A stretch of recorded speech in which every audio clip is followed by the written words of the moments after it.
할렐루야. 우리 함께 믿음의 고백드림으로 2023년 8월 21일 월요일 새벽 기도를 함께 하나님 앞에 드리겠습니다. 나는 전능하신 아버지 하나님 천지의 창조주를 믿습니다.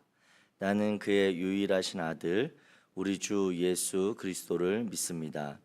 그는 성령으로 잉태되어 동정녀 마리아에게서 나시고 본디오 빌라도에게 고난을 받아 십자가에 못 박혀 죽으시고 장사된 지 사흘 만에 죽은 자 가운데서 다시 살아나셨으며 하늘에 오르시어 전능하신 아버지 하나님 우편에 앉아 계시다가 거기로부터 살아있는 자와 죽은 자를 심판하러 오십니다. 나는 성령을 믿으며 거룩한 공교회와 성도의 교제와 죄를 용서받는 것과 몸의 부활과 영생을 믿습니다. 아멘.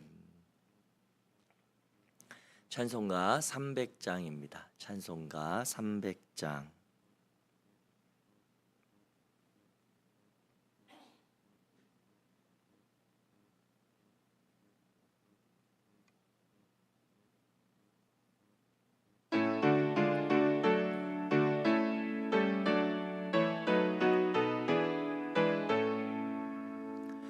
내 맘이 낙심되며 근심에 눌릴 때 주께서 내게 오사 위로해 주시네.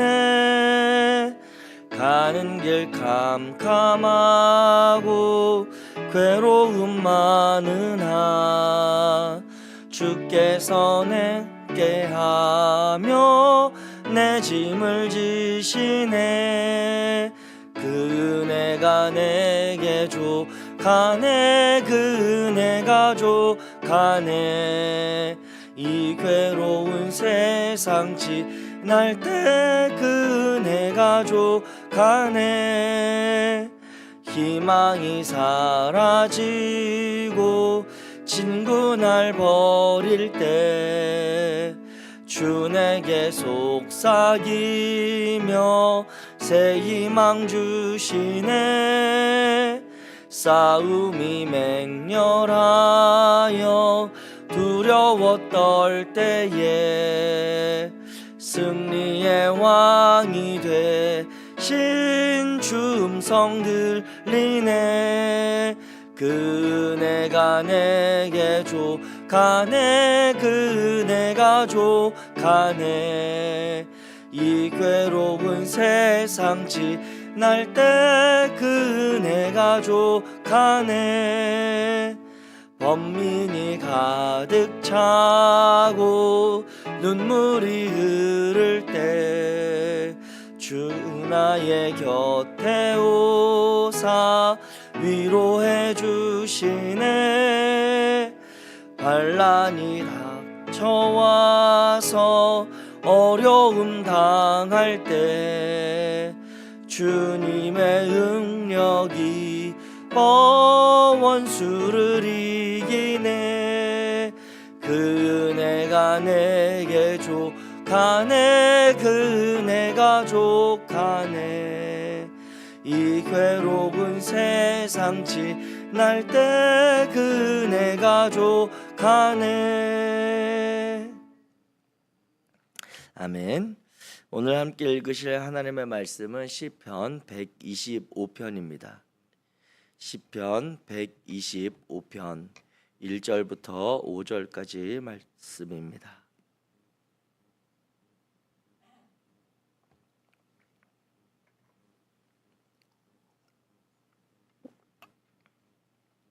시편 125편 1절부터 5절 우리 다 같이 한 목소리로 같이 읽겠습니다. 시작. 여호와를 의지하는 자는 시온산이 흔들리지 아니하고 영원히 있음 같도다. 산들이 예루살렘을 두름과 같이 여호와께서 그의 백성을 지금부터 영원까지 두루시리로다. 악인의 규가 의인들의 땅에서는 그 권세를 누리지 못하리니 이는 의인들로 하여금 죄악에 손을 대지 아니하게 함이로다. 여호와여 선한 자들과 마음이 정직한 자들에게 선대하소서. 자기의 굽은 길로 치우치는 자들은 여호와께서 죄를 범하는 자들과 함께 다니게 하시리로다. 이스라엘에게는 평강이 있을지로다. 아멘. 아멘. 할렐루야. 아멘. 오늘 저희가 시편 125편의 말씀을 함께 읽었습니다. 담임 목사님의 휴가로 이제 2주간 시편의 말씀을 저와 함께 새벽에 나누게 될 텐데, 이 시인들의 노래의 고백들, 그 마음이 담긴 고백이 우리의 고백이 되고 우리의 노래가 되고 우리가 하나님 앞에 드리는 기도가 되기를 주의 이름으로 소망합니다. 이 시편 125편은 의인에게 이제 압박을 가하지 못하도록 악인을 징벌하실 그 여호와 하나님을 향해서 흔들림 없는 확신을 노래하고 있는 그러한 시가 되겠습니다. 이 시편의 고백에 보게 되면 시편의 고백에 보게 되면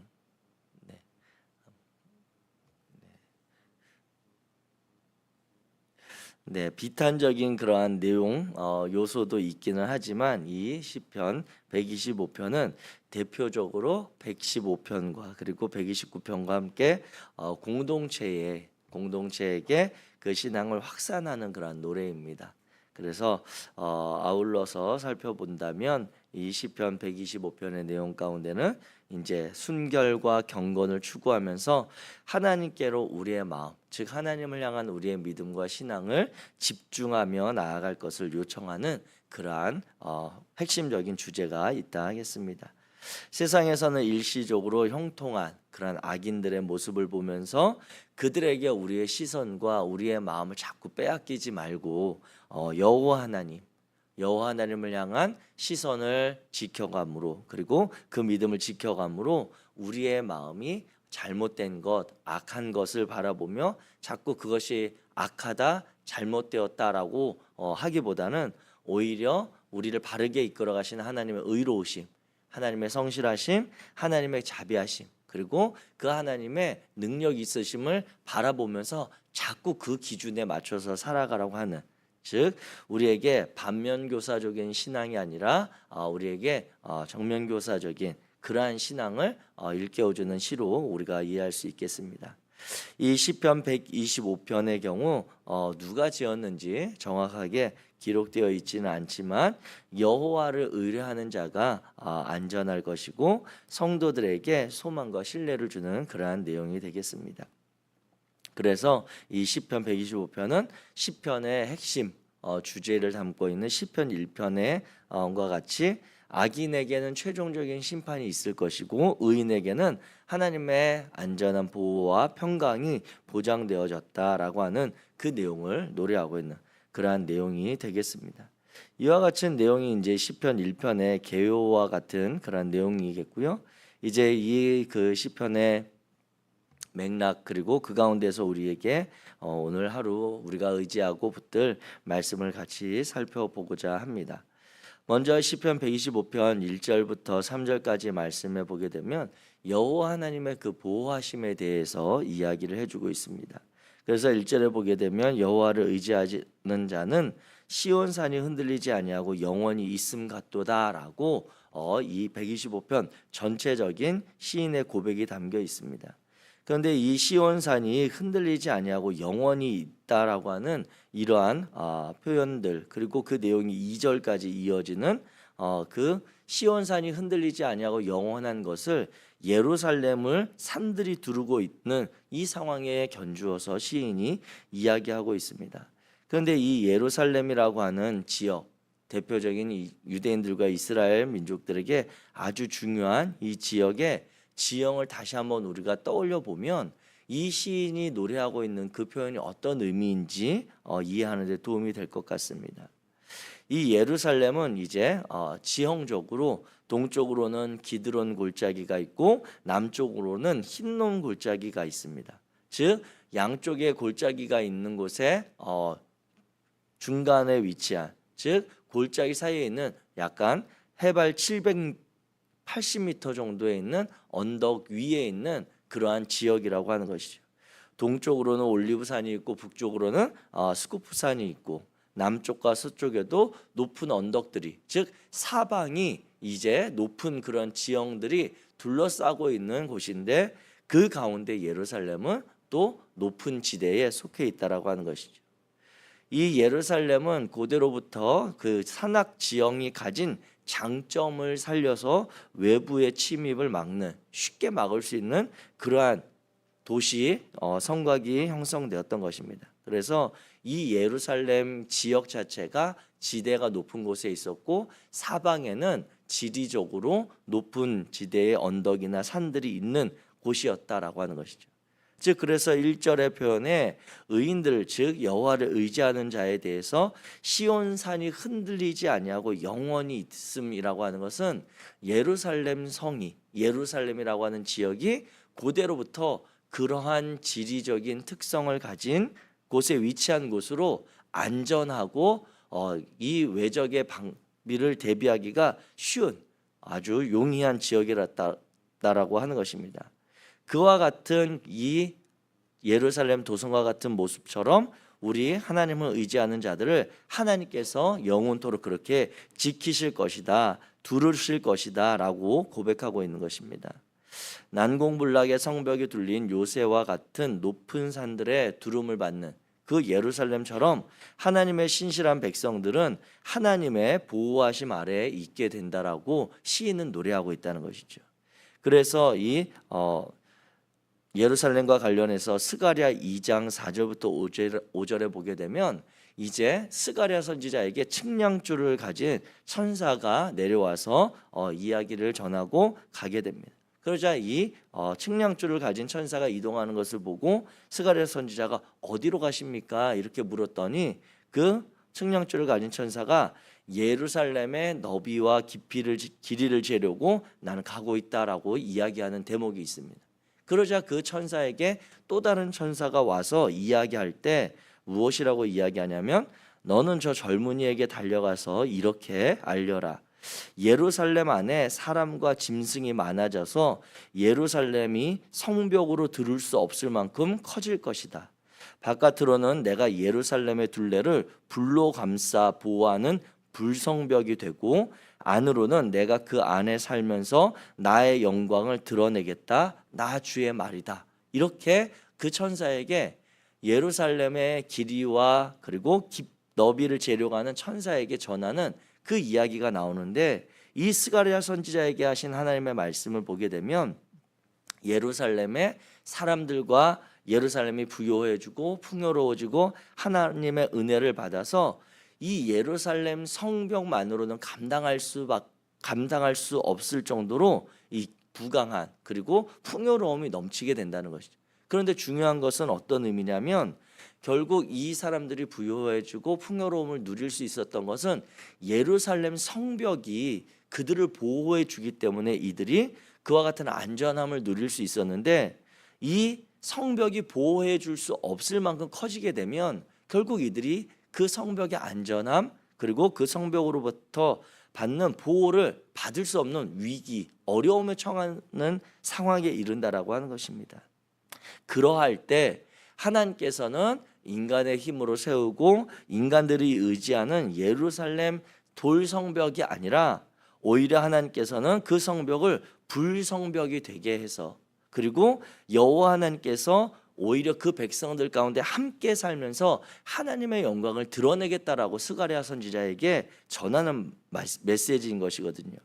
즉 이 메시지는 무엇이냐면, 이 시편 기자의 고백은 시온산에 흔들리지 아니하는 여호와 하나님의 영원한 보호하심은 예루살렘을 의지하는 그것이 아니라 그 예루살렘을 두름과 같은 여호와 하나님의 보호하심을 이야기하고 있다라고 하는 것입니다. 사랑하는 성도 여러분, 저와 여러분들의 삶 가운데 하나님의 지키심이 우리 눈에 보여지는 인간적인 방법들, 인간적인 그러한 힘과 능력에 의지하는 것이 아니라 살아계신 하나님이 우리를 지키시며 보호하시는 그러한 삶이 되시기를 주의 이름으로 축복합니다. 인간 눈에 보기에 튼튼해 보이고 결코 흔들림이 없어 보이는 그런 성벽이 아니라 우리 눈에 보이지 않지만 세상 사람들이 의지하는 그것보다 더 강하고 능하신 살아계신 하나님이 오늘 우리와 함께 하시며 우리를 지키시는 그 돌보신 가운데 있음을 저와 여러분들이 오늘 하루를 기억하며 살아가는 성도들이 되어지기를 원합니다. 또 이제 이어지는 3절 말씀에 보게 되면 악인의 규가 의인들의 땅에서는 그 권세를 누리지 못하리니 이는 의인들로 하여금 죄악에 손을 대지 아니하게 함이로다라고 하는 그러한 시인의 고백이 있습니다. 여기서 이제 그 악인의 규라고 하는 것은 악인의 권세를 이야기하고 있습니다. 악인들이 이 시대 가운데 누리고 있는 자신들이 의지하는 권력을 표현하고 있다라고 볼 수 있는 것이죠.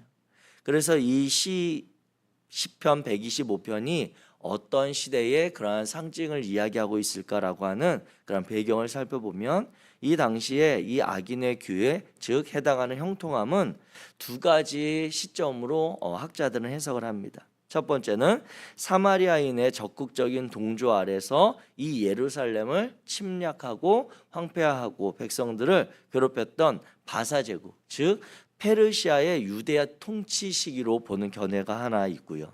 또 사마리아인들을 위시한 이스라엘 주변 민족들의 횡포, 즉 느헤미야 시대를 이야기하는 포로 귀환 이후의 시대적인 상황을 이야기하고 있다라고 하는 것입니다.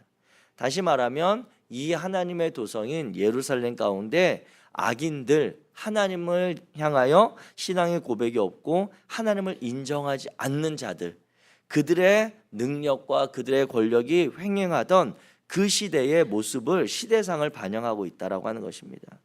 즉 이와 같이 악인의 권력이 행행할 때 의인들이 그 땅에서는 그 권세를 당연히 누리지 못하고 의인들도 자연스럽게 나도 저와 같은 세력과 동조해 볼까라고 하는 마음에 처하기가 쉽게 되는 것입니다. 일전에도 제가 말씀을 나눌 때 사용했던 것처럼 우리 그리스도인들 하나님의 백성들도 이 동시대를 살아가는 문화와 그리고 그 시대의 그런 풍조 아래서 자유로울 수가 없거든요.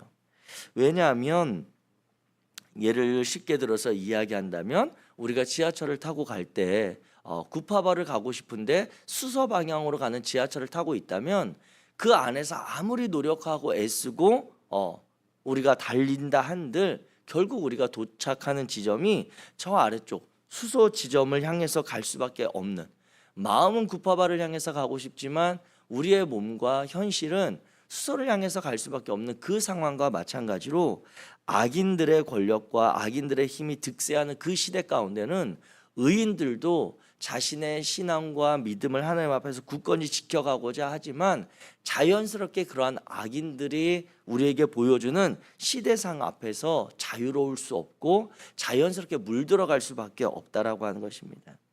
즉 의인들의 땅인 가나안 정복 전쟁 이후 12지파에게 분배되었던 그 의인의 기업들이 점차 이 악인들의 그리고 대적들의 침입으로 인해서 점령되고 그들로 인해서 정말 사회적인 문화가 달라져가는, 하나님을 떠난 문화가 이렇게 횡행해 가는 것을 보면서 시인은 하나님께서 지키시고 보호하심으로 말미암아 악인들의 권세, 악인들의 권력도 의인들의 땅에서는 그 힘을 발휘하지 못하도록, 그것은 하나님께서 악인들을 벌하고자 하는 그 마음보다 의인들로 하여금 그 죄악에 물들지 않도록 지키고자 하시는 보호하심에 있다라고 하는 것입니다. 죄악된 세력이 확산되어 가면 일부 경건한 자들 가운데는 낙심케 되어지고 시험에 드는 그런 일들이 일어나게 됩니다. 하나님의 말씀을 따라 살아가는 것이 어떤 의미가 있는가? 분투하고 열심히 신앙을 지켜가려고 하는 노력을 해보긴 하지만 시간이 지나가면서 그것이 하나님의 말씀을 지키는 것이 아무 의미가 없다, 아무 소용이 없다라고 하는 그런 허무주의에 빠지게 되는 경우도 있다라고 하는 것이죠. 어제 은평동지방 성경 골든벨 대회가 있었습니다. 그리고 나서 이제 대회가 끝나고 돌아오는 길에 우연치 않게 저희 이제 딸아이와 신앙적인 이야기를 나누게 됐어요. 그런데 그 아이가 하는 이야기의 그러한 핵심 요지는 무엇이냐면 이 하나님을 믿고 따라가는 이 시대가 세상에 어떤 의미가 있느냐라고 하는 그런 맥락의 이야기였어요. 결과적으로 이제 그가 가지고 있는 저희 아이가 했던 이야기는 하나님이 우리에게 왜 그렇게 원죄론에 대한 이제 그 나름대로의 고민인 거죠. 하나님이 우리에게 왜 그런 자유의지를 주셔서 이렇게 우리의 세상이 악해져 가게 내버려 두셨냐라고 하는 그런 예상치 못한 그런 고민을 나름대로 하고 있었던 것 같아요. 그런 이야기를 나누면서 한편 목사의 분모된 제 입장에서는 반갑기도 하고 얘가 나름대로 신앙의 고민이 있구나라고 하는 것을 알게 되지만 이와 같이 시대가 악하여지고 점점 악인들의 세력이 득세하게 되면 신앙의 고민이 있는 하나님의 말씀을 듣고 배우고 지켜가려고 하는 이들 가운데 이러한 고민에 빠져서 결국 우리의 믿음 하나님의 말씀이 아무런 의미가 없는 것 아니냐라고 하는 그러한 곳에 빠져드는 이들이 생겨날 수밖에 없다라고 하는 것입니다.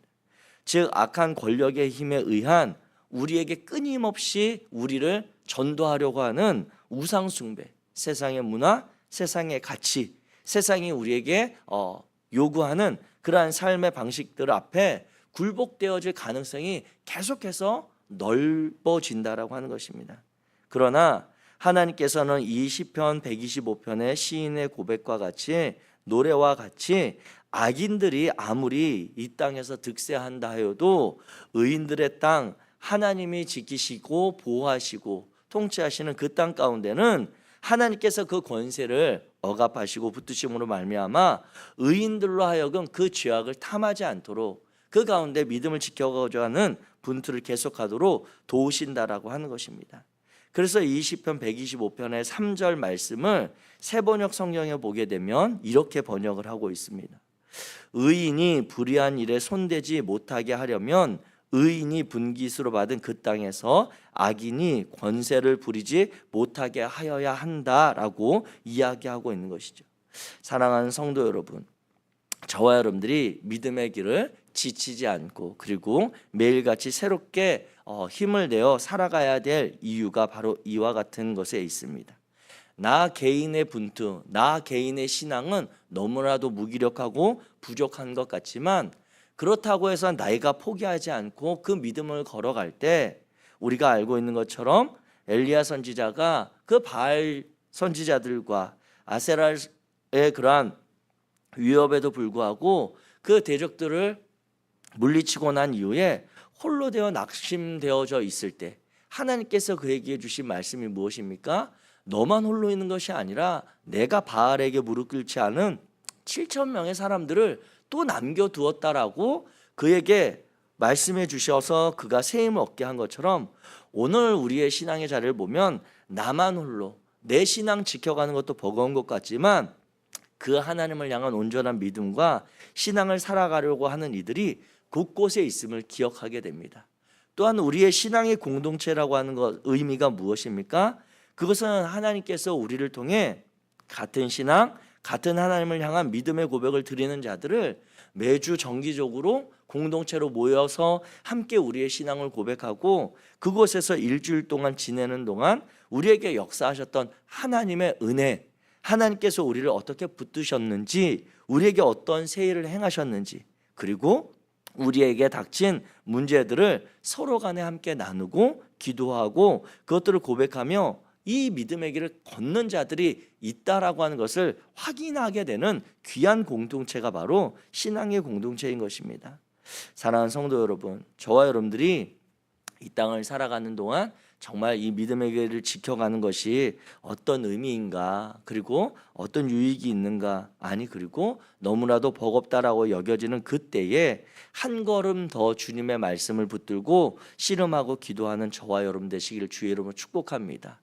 그 한 걸음이 모여서 우리는 결국 하나님이 약속하신 그 하나님의 나라에 이르게 될 것입니다. 하나님께서 우리를 붙들고 가시는 그 하나님의 축복의 자리에 우리에 서게 될 것입니다.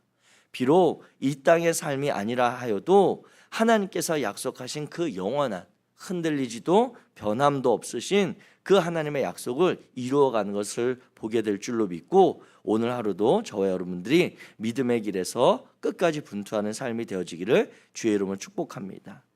마지막으로 이제 우리 4절과 5절의 말씀에 관련된 그러한 은혜를 말씀을 함께 나누기를 원합니다. 특별히 4절에 보게 되면 여호와여 선한 자들과 마음이 정직한 자들에게 선대하라고 하는 그러한 기도와, 그리고 5절에 보게 되면 자기의 굽은 길로 치우치는 자들은 여호와께서 죄를 범하는 자들과 함께 다니게 하시리로다 라고 하는 그러한 시인의 그 대제사장의 축복의 그러한 내용이 있습니다.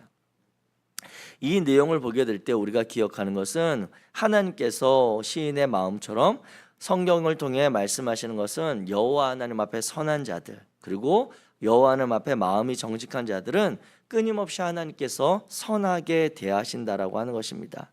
즉 여호와 하나님의 그 선대하신 그 선을 행하시는 것은 하나님의 의, 하나님의 옳음을 우리에게 보여주시고 그 하나님의 약속을 이루어 주는 것입니다. 하나님의 그 선하심, 그리고 하나님의 우리 그리스도인들 자녀된 이들에게 가장 큰 복을 주시는 것은 하나님께서 정말 이 땅 가운데 바른 우리를 잃어버리지 아니하시고 우리와 관계를 지속해 간다라고 하는 것을 알게 하는, 그것이 바로 하나님이 우리를 가장 선하게 여기시는 것입니다. 그 표현을 바꿔서 한다면 이와 같은 것이죠. 하나님이 오늘 하루 나와 동행하시는 그것이 저와 여러분의 삶에 있어서 가장 큰 하나님의 우리를 선대하시는 그러한 방식입니다. 우리의 문제, 우리의 고민, 우리의 아픔들은 여전히 있을 수 있습니다. 그러나 그 가운데 그래도 하나님이 나를 이 하루 좌절하게 내버려 두지 아니하시고 낙담하게 내버려 두지 아니하시고 우리를 포기하지 아니하시고 붙들어서 하루를 또 살아갈 힘을 주신 것, 그리고 그 가운데 때로 누군가를 통해 우리의 마음을 위로하시거나 또 말씀을 떠오르게 하셔서 다시 우리가 하나님 앞에 믿음으로 살아갈 소망을 주시는 그것이 바로 하나님의 가장 큰 선대하심인 것입니다.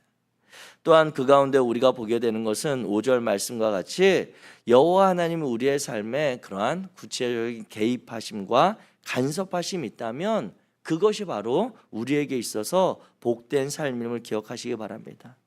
시인이 고백한 자기의 굽은 길로 치우치는 자들, 그들은 여호와께서 죄를 범하는 자들과 함께 다니도록 내버려 두시는 하나님의 그러한 심판에 대해서 시인이 이야기하고 있습니다.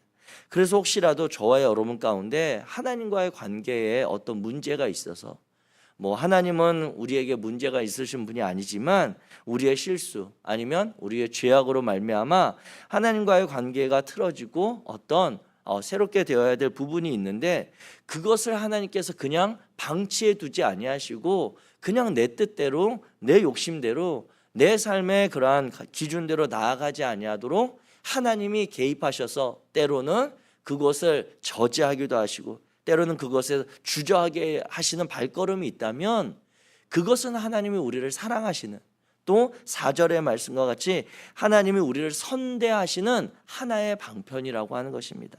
사랑하는 성도 여러분, 오늘 저와 여러분의 삶이 나의 마음의 원함대로 잘 되지 않으십니까? 우리의 삶의 문제가 여전히 계속 있어서 어려우십니까?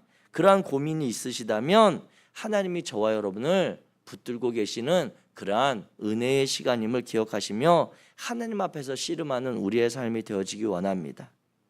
악인의 권세가 세상 사람들이 이야기하는 그러한 화려하고 풍요로운 그러한 삶의 유혹들이 우리에게 끊임없이 밀려올 때 그것에 우리의 마음이 빼앗기기 쉽고 그것으로 다가가기 쉬운 그러한 삶일 때 하나님께서는 당신의 사랑하는 백성들을 보호하시고 그들을 지키심으로 하나님께서 악인의 권세가 의인의 기업, 여호와 하나님의 그러한 언약의 백성의 삶에 미치지 못하도록 때로는 멈추게 하시고 때로는 그곳에서 기다리게 하시고 때로는 그곳에서 씨름하게 하시면서 우리를 붙들고 함께 동행하시는 그 하나님이 우리 하나님 되심을 기억하시기 바랍니다.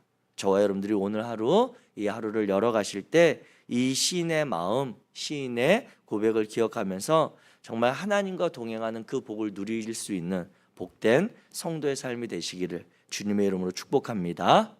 기도하겠습니다.